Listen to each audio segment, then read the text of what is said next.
আজকে আমি নিয়ে আসলাম আমার নতুন কবুতর। আলহামদুলিল্লাহ, আপনারা যারা দেখতেছেন মাশাআল্লাহ বলবেন।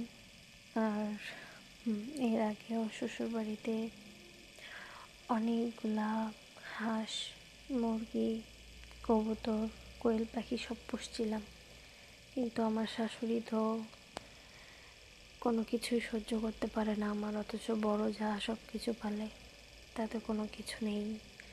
আমার বেলায় সব কিছু রাগ করে বিক্রি করে ফেলেছিলাম, তারপর আর কিনে আনিনি।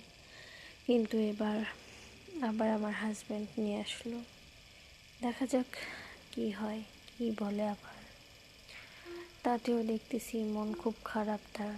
আমি যে ঘর বানাইছিলাম সেই ঘরটাতে এখন তারা নিজেদের হাঁস পুষে, আমার শাশুড়ি, অথচ আমার হাঁস মুরগি দেখতে পারিনি। এখন কবুতর রাখবো বলে মন খারাপ করে বসে আছে।